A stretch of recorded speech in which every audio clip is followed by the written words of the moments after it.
आप सभी को नमस्कार। शिक्षा विभाग हरियाणा से मैं master Manoj Pawar TGT mathematics GMS Kolekha आपका हार्दिक स्वागत करता हूं गणित की इस कक्षा में। प्यारे बच्चों, आज हम एक गेम खेलेंगे, खेल खेलेंगे। उस खेल के लिए अपने घर में उपलब्ध जो मैच स्टिक हैं, माचिस की तिलियां हैं, वो अपने पास रखें। उसके द्वारा फिर हम एक गेम खेलेंगे। जल्दी जल्दी इकट्ठा कर लीजिए। तो प्यारे बच्चों, आशा है आपने माचिस की तिलियां अपने पास रख ली होंगी। चलो पहले माचिस की तिलियों से यू बनाकर देखते हैं। अंग्रेजी का अक्षर यू देखें। जी हाँ, सबने शायद इसी प्रकार बनाया होगा। तो एक यू बनाने के लिए हमें कितनी तिलियों की आवश्यकता पड़ी? जी हाँ, तीन तिलियों की आवश्यकता हुई। अब चलो दो यू बनाते हैं। आप बनाकर देखिए, मैं भी आपके साथ बना रहा हूं। देखिए, आपने भी इसी प्रकार बनाया है ना? हाँ, अब गिनिए कि हमें दो यू बनाने के लिए कितनी तिलियों की आवश्यकता हुई? सही कहा, पांच तिलियों की आवश्यकता हुई। चलो अब इसी पैटर्न को आगे बढ़ाते हुए हम देखेंगे कि तीन यू बनाने के लिए कितनी तिलियां चाहिएंगी। देखिए, गिनिए। जी हाँ, सात तिलियों की आवश्यकता होगी।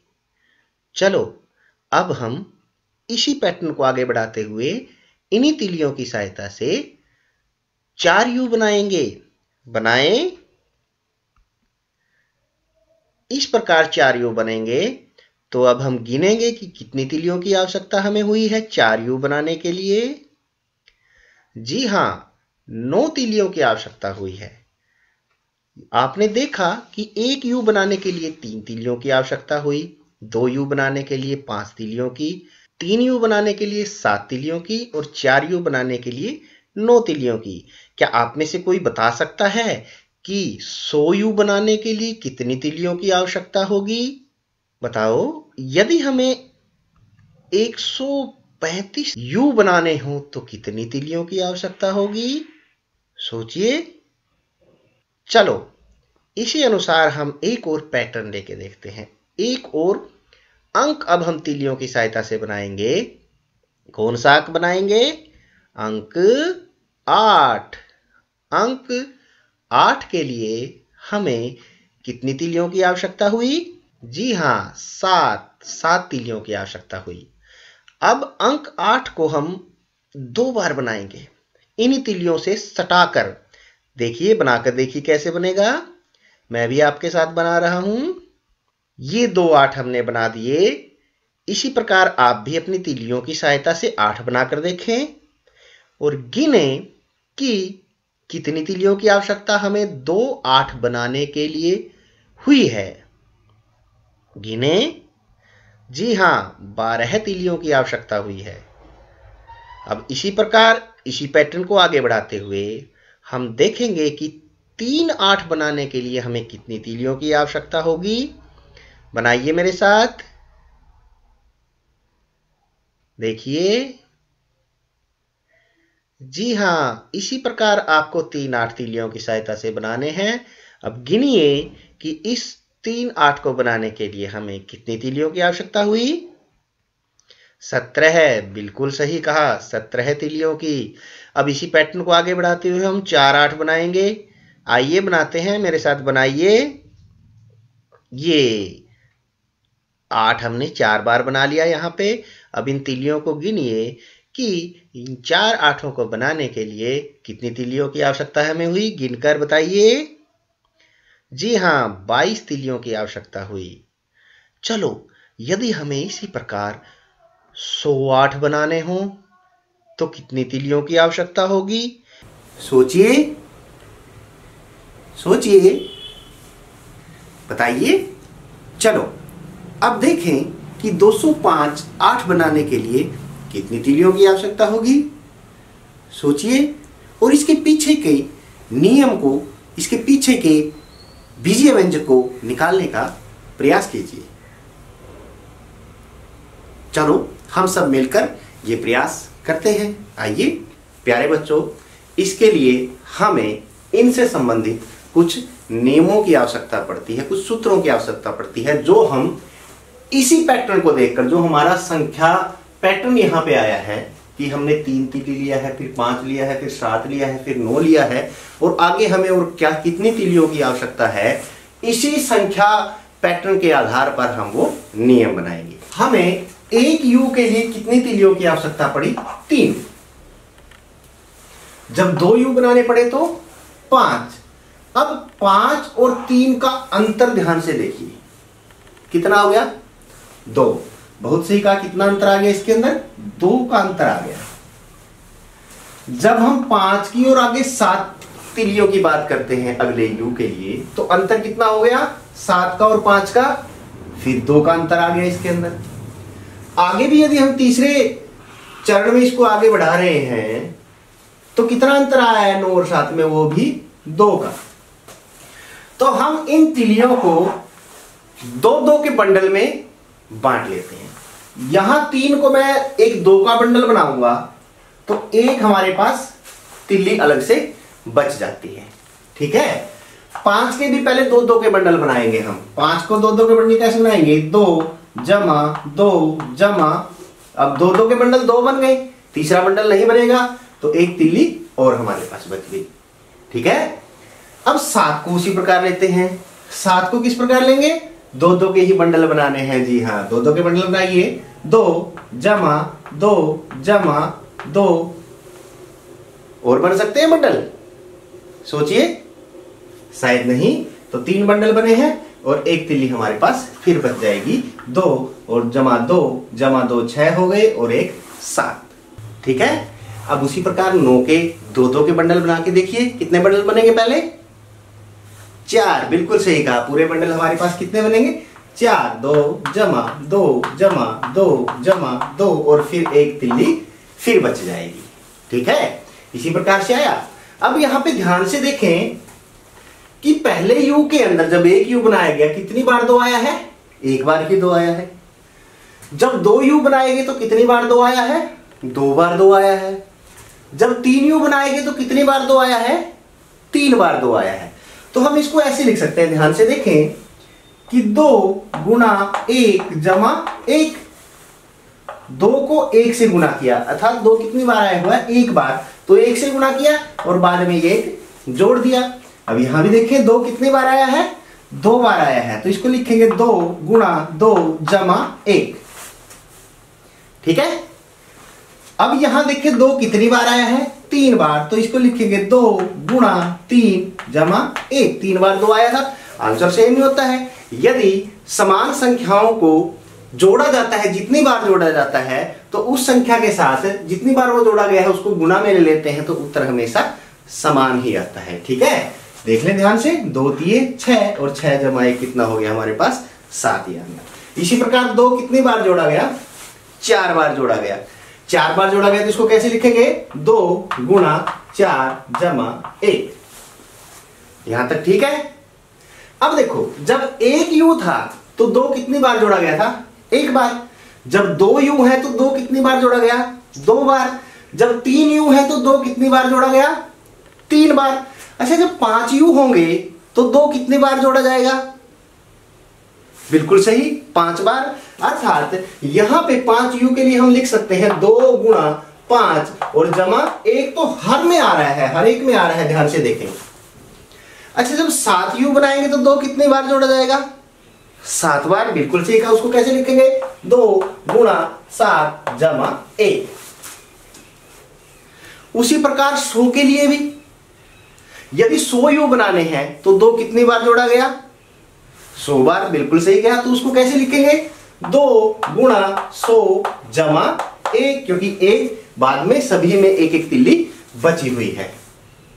और यदि 2 n बार जोड़ा जाता है, n एक चर है जिसके स्थान पर हम कोई भी प्राकृत संख्या रख सकते हैं, जिसका मान हमें ज्ञात करना हो।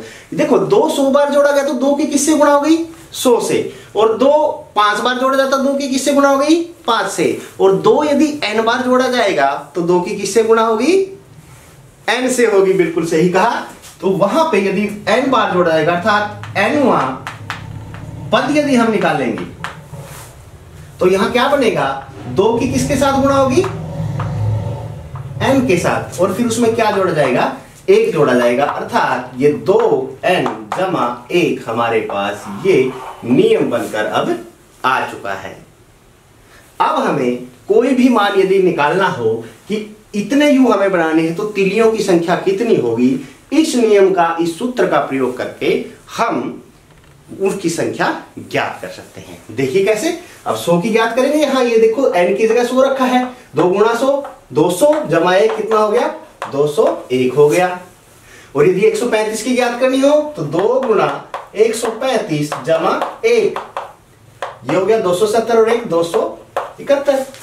बिल्कुल आसानी से तिलियों की संख्या हम इस प्रकार से नियम बना के, सूत्र बना के ज्ञात कर सकते हैं। और जो हमारे पास ये सूत्र आएगा, नियम जो बनेगा, ये हमेशा बीजीय व्यंजक होगा, जो अब हम पिछली एक्सरसाइज में, पिछली प्रश्नावलियों में पढ़ते आ रहे हैं। समझ आया?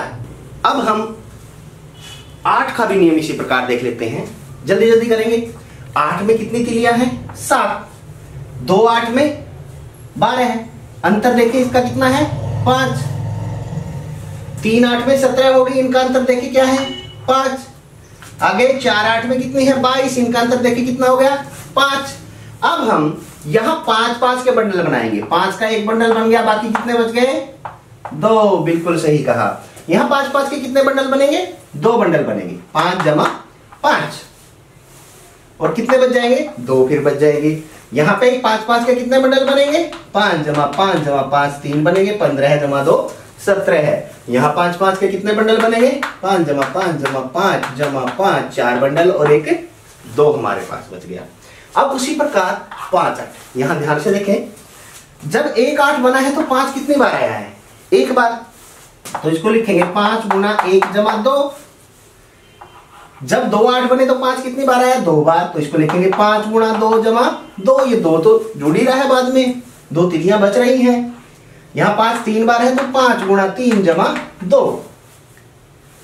यहां 5 4 बार है तो 5 गुना 4 जमा 2। सेम उसी प्रकार चलते आ रहे हैं हम। यदि 5 8 बनाने हो तो क्या नियम बनेगा, 5 गुना 5 जमा 2। 10 बनाने हो तो 5 गुना 10 जमा 2। बिल्कुल सही, आप बिल्कुल साथ साथ कर रहे हैं। और उसी प्रकार यदि 8 की संख्या n हो, n का मतलब कोई भी प्राकृत संख्या हो, तो अब हम उसके लिए सूत्र बनाएंगे। n हो, यदि 5 n बार जोड़ा जाता है तो हमारे पास क्या बनेगा, फिर 5 गुना n जमा 2, जिसको हम लिख सकते हैं 5n जमा 2 के रूप में। और एक और सूत्र हमारा यहाँ संख्या 8 जो तिलियों से हमने बनाई है उसके लिए आ चुका है। अब यदि हमें 8 की संख्या 100 लेनी हो, भाई हमें 108 बनाने हैं तिलियों से, तो कितनी तिलियों की आवश्यकता होगी, तो यहां जो n हमने लिया है इसकी जगह हम क्या रख देंगे, 100 रखेंगे। तो 5 गुना 100 जमा 2, यहां n की जगह रखा है, तो क्या 500 जमा 2 कितना हो गया, 502। इसी प्रकार जो अगली संख्या हमने दी थी आप आसानी से निकाल सकते हैं। जी हाँ, बिल्कुल निकाल सकते हैं।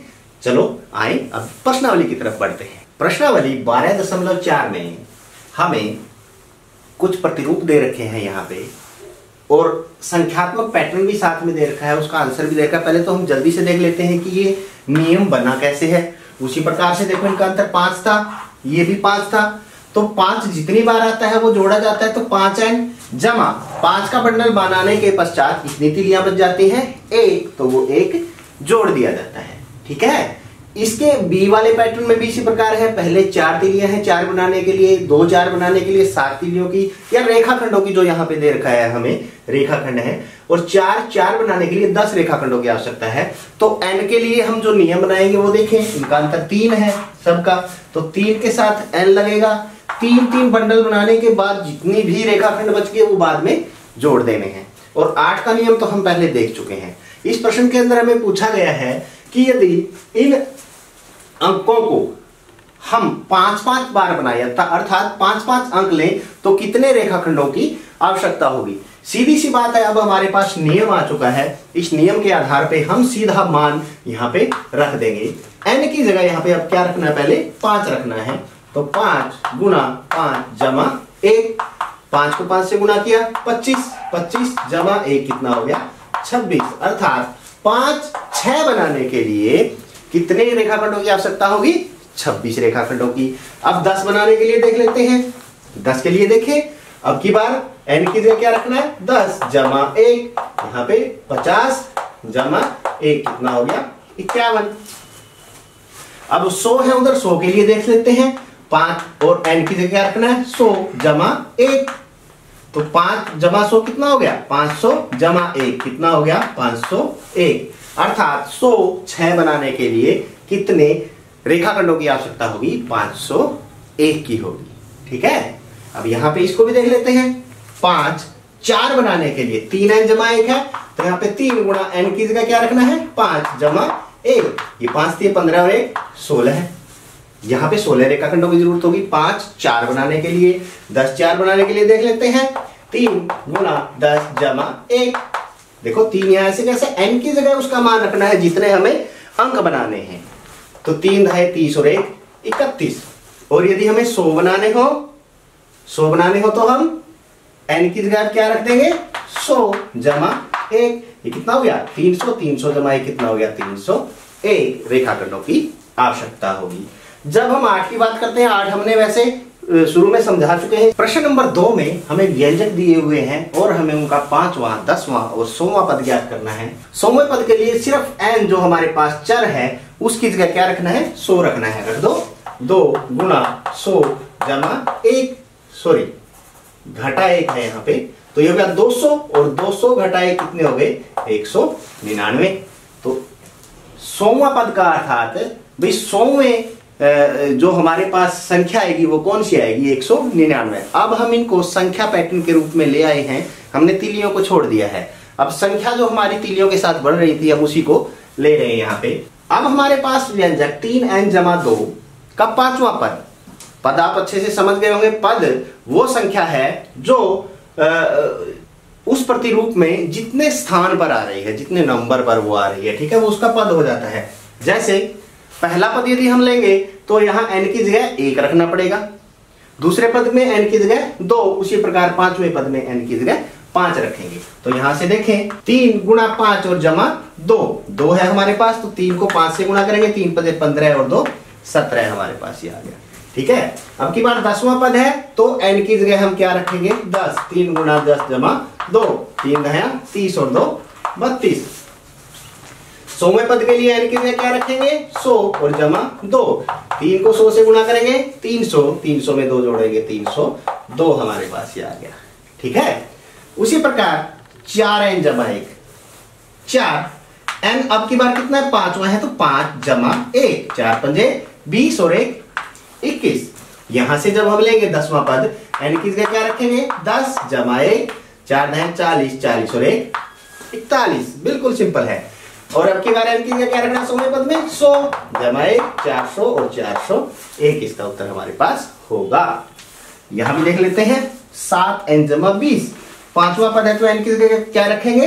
5, अर्थात 7 गुणा 5 जमा 20। 7 को 5 से गुणा करेंगे, 7 पंजे 35 और 20 55। 10वां पद है तो n की जगह क्या रखेंगे? 10 जमा 20, 7 को 10 से गुणा करेंगे 70, 70 और 20 90। अब 7 n की जगह 100 जमा 20, ये 700 और 20 कितना हो गया? 720 इसका उत्तर हमारे पास आ गया है 100वां पद। अब n की शक्ति 2 जमा 1, अब की बार n की जगह क्या रखना है हमें? यहाँ 5वां पद है तो 5, 5 की शक्ति 2 जमा 1, 5 की शक्ति 2 कितना होता है? 25। बिल्कुल सही है, 25 और 1 26। फिर 10वां पद है तो n की जगह क्या रखेंगे? 10, 10 की शक्ति 2 जमा 1, 10 की शक्ति 2 अर्थात 10 की घात 2, घात का मतलब उसी संख्या की उसी संख्या से गुणा, जब घात 2 होती है तो 10 है 100 और 1 101 यहां आ गया।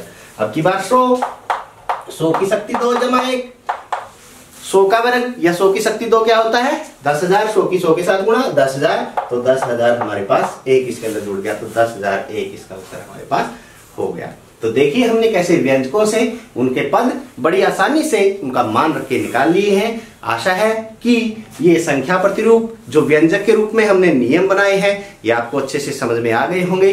अब ये पूरी प्रश्नावली कीजिए और अपने अध्यापकों को दिखाइए।